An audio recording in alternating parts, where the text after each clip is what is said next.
هاي كيفكن اليوم؟ شو الأخبار يا جماعة؟ عيدنا، احتفلنا، رحنا جينا خلصنا.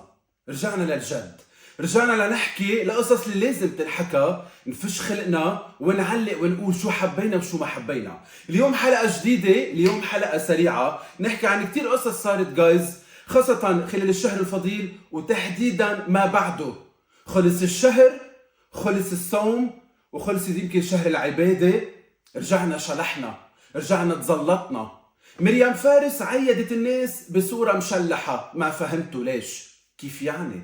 كله برا ونحن بس شفناهم. بيسوى ولا لا؟ يعني تو ماتش شوي ولا لا؟ لما رجعت بتعمل حفلة بقبرص، هي وباك ستيج عم بتحمس الناس انه طالعه اون ستيج ان فيو. هذه الصورة ما فهمت إذا هي من الفستان أو من البيكيني أو من الأندروير أو إنه أنا عم بلبس بعدنا عم بحضر حالي. ليه بدها تنزل وهي عارفة مريم إنه هالستوري رح تعمل ضجة؟ بتكبها في التيشة صغيرة، يلا جايز ولعوها، برافو ولعنا لها إياها، بس إني باد واي، ما بفتكر إني بوزيتيف واي. نوال الزغبي شو اللي صار معها؟ كل الناس كانوا عم يحكوا إنه كان عندها انترفيو على الجديد، بس كانوا عم بيحكوا عن فستانة أكتر من حديثة. ما بعرف إذا لقيتوا شيء جديد بحديثها يلي حكيته. صرنا قدام نحكي أنا الأيقونة وأنا اللي قلدوني وأنا اللي عملوا لي وأنا النجمة الذهبية. عظيم، بعدنا أوقات عايشين بأيام الماضي والمجد تبع الماضي. حلو شو بنسمع إنه بالنتيجة عندها كتير قصص حلوة عملتها بحياتها، بس ما بعرف شو الجديد اللي تقدم. ما بعرف إذا كان عندها إمباكت عند الناس هذه الحلقة، أو قطعت يمكن نصهم أو ثلاث أرباعهم ما حضروا غير فانز نوال الكتير محببين. فستان نوال والفتحات، كل الناس كانوا عم بيقولوا شو صاير معها. كانت حديث الناس. اطلالي بس فتحة يلا فتحة يلا فتحة، فكي واوعي تبقي مرة قفلة، اوعى تقفلي افتحي. برافو نوال على ال50 لما قطعناها كل شي برا، انجا القليل من القماش هيك يغطي والباقي مكشوف. اذا هي مرتاحة لي لا، يعني بالنتيجة هلا بيقولوا لي انت لانك ما بعرف حاطط احتاطك للمخلوقة، مش بس ما كل الناس اللي حكيوا، فما توقف علي القصة بليز الله. ثانك يو سو ماتش. تامر حسني كمان شوي مشلح بس مش كتير، اجواء صيفية، صورة بالمايو والتيشيرت، بس ما فهمت شو خص الجيتار. قص شعراته وغير اللوك ما عرفته. في شيء بالصورة بيثير الجدل، انا شفته بالكومنتات عند الناس، لو من هيك ما انتبهت له. وصار عم بقول بده يغني وبده يدقدق وبده شو يلحن، العالم كله يقولوا له بليز احكي لنا دراما، بليز غني لنا نكد. تامر حسني قد ايه بيلبق له الفرح بصوته، بس كثير بيلبق له النكد. يعني كثير بيصفيه بيضرب على الوتر باعماله. بس ما بوسيل الله الله الله، ايه اللي انا شايفه ده؟ مش تو ماتش شوي توب؟ يعني شقفة قماش هيك من هون ونتفه من هون، وبالاخر شو صار؟ ما في شيء، والباقي كله فاضي. من امتى بس ما بوسيل؟ تامر انه هلا انه اوكي، يمكن اتس اوكي، انه اتس اوكي. عادي عادي. غادة عبد الرازق بصورة مبينة فيها بنت 14 سنة، بالفستان والكشكش والستايل، وحتى بالفوتوشوب والفيس اب. يعني انا بحس في عندهم غادة عبد الرازق بمصر، عندنا نوال الزغبي بلبنان. كثرة الفيس اب ليش؟ في مطارح ما بدها، في مطارح اوكي منروتش منظبط، بس مش منتحول. غادة تحولت. غادة بنت، يعني بنتها روتانا وبناتها الاثنين طالعة غادة اصغر منهم. طالعة غادة اصغر منهم، هي مبسوطة بتقول لك يا خيي انا نخشة وكيوتي وما بمرح اكبر. خلصنا خلصنا. بالحديث عن مصر بالامانه عن جد، يعني تلتس شو بيقولوا جايز، ما ننسى نعزي مصر بوفاه شيرين سيف النصر. اخر فتره كانت كثير غايبه، جميله الجميلات بمصر فارقت الحياه، وخبر كان محزن لانه نحن كنا بنحبها وكنا بنشوفها بكثير اعمال ماضيه سابقه، الله يرحمها، واكيد بدي اعزي الوطن العربي. بدي احكي عن ياسمين عبد العزيز. يعني شو بعمل؟ بجيب بزر؟ يعني شو بعمل؟ يعني شو القصه؟ ما صار له شهرين الانفصال، هلا فقت تعمل انفولو؟ هون عندي سؤال حيرني جايز، انتوا بتلاقوا انه واحد لازم يعمل انفولو للاكس ولا لا ونتركه ميوت؟ ما اصلا يعني في ناس بيقولوا لك انه ياسمين عبد العزيز اليوم تذكرت لانه صاير شيء، صاير شيء ما بنعرف. ترجع تنزل لي ستوري كدابين، ترجع تنزل ستوري الشيء تاني تبع اختياراتي مدمره حياتي. خلصنا بقى، طقش بزر وسليني. خلصنا عندي غير انا ياسمين عبد العزيز وحشيرين وحسام حبيب. في ناس لا وشو هلا تصريح شو اسمه صديقنا احمد العوضي عن الرومانسيه.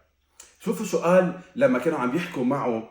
قال انا ماليش في الرومانسيه والتلزيق، انا بحب الرومانسيه الناشفه اللي فيها رجوله. الله، يا ريت فسر لنا اكثر. كان في صبايا بهمهم يعرفوا احمد العوضي شو قصده نشفه ورجوله. ياسمين عبد العزيز اقولكم هيدي كانت مشكلتها. يا الله يا الله عن جد، يعني عيش كتير بتشوف كتير، عيش كتير بتسمع كتير. لا حسام حبيب على السيرة قال كان بمقابلة قال انه هو مالوش في الصلاة، هو بالصلاة ما قالوش بحب ربنا جدا ولكن ما بيصليش وبخاف من مواجهته في الصلاة. امم امم طب ليه نستضيف نحن حسام حبيب؟ هذا أول سؤال. تاني شيء شو بده يقدموا بعد حسام حبيب غير اللي قدموه اصلا؟ يعني شو بعد في شيء ما انحكى هو شيرين علنا تنقول هيك تنجيبه ونستضيف؟ صراحه انه عادة بنجيب ضيف نحن لنحكي قصص خبايا، ما نحن ما فيش عندهم خبايا، ليه بدي استضيف حسام حبيب؟ ليه؟ هلا الخبريه اللي انا لفتت نظري هي انه لما سمية الخشاب قالت انه انه تعرضت لاصابه ببرنامج رامز جلال، مين بيكتب لها سلامتك بيعمل لها هيك مسج حلو؟ ريم البارودي ضرتها الاكس. قلت انا احمد سعد وينه؟ احمد سعد وينه من هالقصه؟ بحب اعرف، كنت قاعد عم بتفرج او يمكن مقهور، اتفقوا علينا سوين. امبارح كان في لقاء لنادين نجيم لاول مره من بعد غياب، عم تحكي بكثير تفاصيل. للامانه حضرته هيك مقطع، يعني ما حضرتها حلقه كامله. لفتني المقطع يلي عم بتقول انه اولادها ممنوعين من السفر من قبل بيهم، قال لها اتركي اللي بتحبيه وتحصلي على اللي بدك اياه، وهي كانت عم بتناشد وكانت متاثره، يمكن خانتها دموعها بمطرح من المطارح. وحكيت كثير عن شيء انه نجاحها بيستفز كثير ناس بدهم يحققوا قصص هي حققتها هن لا. انا بدي اشوف جايز رايكم انتم. هالمره انا ما رح احكي، هالمره انا حضرت وعبالي اقعد على جنب اقرا تعليقاتكم تقولوا لي اللي حضر الحلقه حب شو قالت نادين، قنعته، دقت فيه، ولا سمعناها وكملنا. ضروري نفوت بهيدي القصص صراحه. هلا في كثير ناس فاتوا بقصص تكبيس وتشهير على تيك توك والعانه. ممثلات سوريات مهمين، مش بس سوريات اصلا كلهم يعني، بس انا لانه بهيدا الفيديو عم بحكي عن سوريات. بتفاجأ وعم بتناشد بالتكبيس. ديما بياع يلي هي قصدها كان انه تهتم وتقعد بوقت مع كواليتي تايم مع الفانز، كان في حدا عم بيسالها اسئله مثل كانه عم بهينا، مثل كانه انه كله عم بيقولوا ديما بياع انت كيف قبلتي تحطي على حالك تكوني بهيك موقف ما تردي ما تدافع عن نفسك؟ انا ماني قاعده بتيك توك، الله. اه انا ما صار لي اسبوع عزام. فاتحه عم بتسلى مع فانزاتي. هي العزام. شو فانزاتي حبيبتي انت جايبه هاي من دار مسنين فاتحين بس. انا بتطلع بهالحاله كل واحد حر يعمل بده اياه على تيك توك. بتعرفوا جايز انا صار لي اسبوعين او ثلاثه ومش اول مره بتصير، عم بيقنعوني كثير ناس اللي حوالي من الميديا وبرات الميديا انه انت ليه ما بتطلع لايف على تيك توك؟ قلت له انا ما بقدر اعمل اللي بيعملوه الباقيين مع احترامي للباقيين.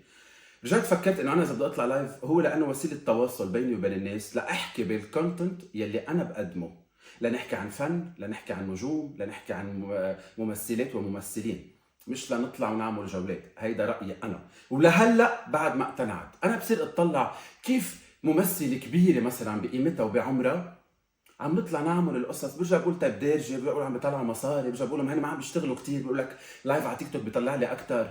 بس انه طب ليه انا بحط غنية نجوى كرم وبسمعها انا لا شحاد حبك من عند الله شحاده، مش مضطر يعني.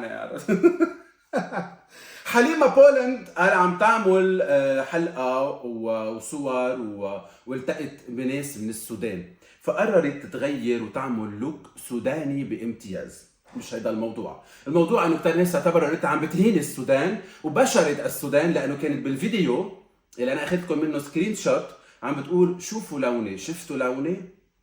صرت انا اقول بعد في حدا بال 2024 بيحكي بين لوني ولونه، بين بشرتي وبشرته، بعنصريه وبخبار؟ انتبهوا، مش انا عم شو بيقولوا عم شعل النار ولا عم كب زيت على النار، هي القصه اوريدي ضاجه على السوشيال ميديا صار لها كم يوم. صرت انا اقول بحكي فيها ما بحكي فيها، جو بتستاهل ما بتستاهل. رجعت انت بدك احكي يا خي احكي، حليمة بولن بتغيب غيبات بتيجي بتعمل ضربة وحدة، بتعوض عن كل الغياب. ليش؟ ولك ليش؟ أنا حدا معروف في وراي ناس ممكن يتأثروا بكلمة بقولها، ليه بدي أثر فيهم سلبا مش إيجابا؟ بس حدا يقول لي. نجوى كرم نزلت غنية جديدة، سألوا حبيبي قديه فخمة الأغنية. أوكي منا هيت، يعني مش هيت بس عمل، أنا بقول حلو، بفوت يمكن بألبوم، بس إنه عمل بيلبق لنجوى، لصوت نجوى، في فخامة بالكلام، في فخامة باللحن، توزيع أول مرة هالقد بفوت بغنية بتوزيعها بتحسه تقيلة. هلا عندي مشغل بالكليب، يعني دايما عم نوقف نستعرض ناس حدنا، لحاف وشراشف وقصص ورانا، صار لنا كم كليب بنعملهم، ما بعرف الغنية كان بيلبق لها. لما بلشت ونازله من السيارة في قصة فايتة على البيت، قلت أنا واو اشتقت شوف نجوى عم بتمثل وتعمل، مش بس شو، مش بس بيوتي شوتس. بعدين تغيرت وصارت غير مطرح، حسيت انه طرنا من الموضوع، بس كلها كغنية كعمل انا بقول حلو. بدي اقول انا وياكم وقت شفت كم صورة، شغلة وحدة قلتها براسي، لا انا بلا هلال خجلانة، انه هيك خجلانة، لا بليز بستحي، انه لا بليز مش قادرة، لا انا بلا، لا بعدين بتنزل ستوريز وبتنزل بوستات انا بلا، مثل ما بفتح حنفيه المي وبتنزل كيرجع عندي، خلصنا. برجع بقول ليش بدي اعمل لها فولو، اصلا مش عامل لها. هيفا وهبه لقاو مش طالعه هي، لقاو هالقد فوتوشوب يا خيي، لقاو يا خيي. انا بتطلع بمطرح انه مش يعني مش كثير عم نزيدها، مش طالعه هي، بس ما وهبه لقاو بس ما وهبه، ما هذه الاطلاله، ما هذه الازياء، استنكرتوا، استغربتوا، ما احببتوا خالص. انتم مثلي انا اكيد، الالوان والمورور والمكشكش والمورد، يعني كرهت الورود. في صورة أخيرة حبيتها لبنات دنيا بطمة. أول مرة بنشوف بنت صغيرة، عادة بيكون في إيموجي على خلقتها، اليوم مبينة واضحة. طلعت هيك بمطرح إنه كبروا البنات وهلا بهالسنة بعيد عن أمهم. ما بعرف مين الشخص الأكتف على انستغرام، هي بالسجن عم بينزل لها صور. الله يحميهم. بفهم قد ايه يعني، او بتخيل قد ايه مش حلو شو عم بحسوا البنات، وبنفس الوقت هي شو عم بتحس. بس دائما بنرجع بنقول كل واحد بس بده يعمل شغله بيدفع حقها، وهيدا درس لنا جايز بكل الاصعده، كل شيء بدك تعمله بدك تدفع حقه يوما ما، بكل الاحوال. رح نوقف هون، حكينا اللي لازم نحكيه بجوله كثير سريعه. يومين ثلاثة برجع طلع عليكم الله راد يوم الأربعاء بحلقة بومبا، بكون رجعت لعند أليكس، الله راد إذا ما صار شيء أمنيا اقتصاديا سياسيا، فبكل الأحوال نتلاقى بحلقة إن شاء الله بتكون بومبا.